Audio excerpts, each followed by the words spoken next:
బులెటిన్లో ఇప్పుడు speed news చూద్దాం. పర్యాటక రంగంలో విప్లవాత్మక మార్పులు తీసుకొచ్చేలా బడ్జెట్లో ప్రణాళికలు ఉన్నాయని మంత్రి కందుల దుర్గేష్ వెల్లడించారు. విశాఖ నుంచి తిరుపతి వరకు హ్యాంకర్ హబ్లు ఏర్పాటు చేస్తున్నట్లుగా తెలియజేశారు ఆయన.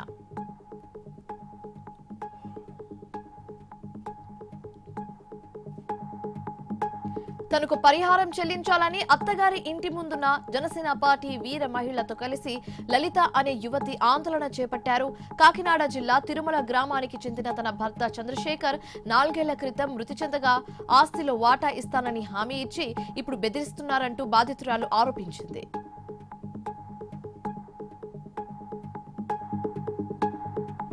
సికింద్రాబాద్ మోండా డివిజన్ ప్రజలకు ఎల్లప్పుడూ అందుబాటులో ఉంటానని కార్పొరేటర్ కొంతం దీపికా నరేష్ తెలిపారు. స్థానిక ఎమ్మెల్యేలు తలసాని శ్రీనివాస్ యాదవ్, శ్రీ గణేష్ సహాయ సహకారాలతో డివిజన్లో అనేక అభివృద్ధి పనులు చేపట్టినట్లుగా పేర్కొన్నారు ఆవిడ.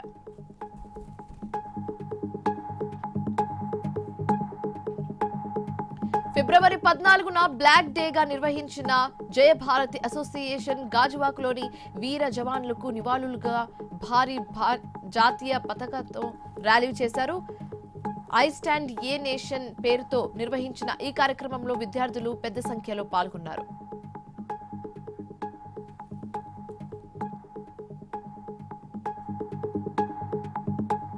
నర్సాపురంలో దివ్యాంగులతో కలిసి ప్రేమికుల దినోత్సవాన్ని వినూత్నంగా నిర్వహించారు. ఆర్డీఓ దాసిరాజు కేక్ కట్ చేయించి గులాబీ పువ్వులు, స్వీట్ ప్యాకెట్ ఇచ్చి ప్రేమికుల దినోత్సవ శుభాకాంక్షలు తెలియజేశారు.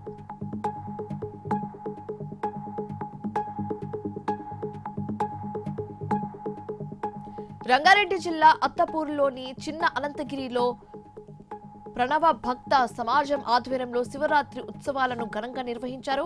తెల్లవారుజాము నుంచి శివాలయానికి భక్తులు పోటెత్తారు. శివపార్వతులను దర్శించుకొని తీర్థ ప్రసాదాలను స్వీకరించారు.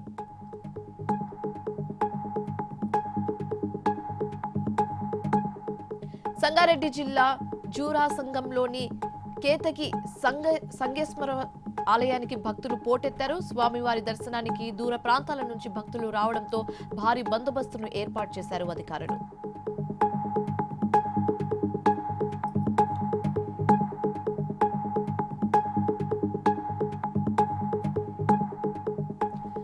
ఉమ్మడి విజయనగరం జిల్లాలోని పుణ్యగిరి ఉమారామలింగేశ్వర దేవాలయంలో శివరాత్రికి ఘనంగా ఏర్పాట్లు చేశారు. భక్తులు ఉమామహేశ్వర స్వామివారిని దర్శించుకొని భక్తి శ్రద్ధలతో అభిషేకాలు నిర్వహించారు.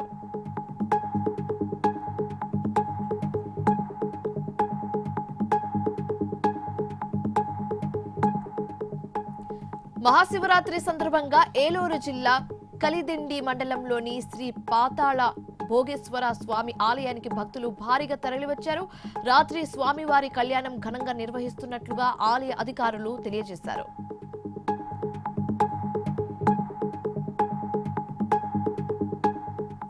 పార్వతీపురం మన్యం జిల్లా గుమ్మలక్ష్మీపురం శ్రీ కైలాసనాథ ఆలయంలో భక్తులు ప్రత్యేక పూజలు నిర్వహించారు. స్వామి అమ్మవార్లను వారిని దర్శించుకొని అభిషేకాలు నిర్వహించారు.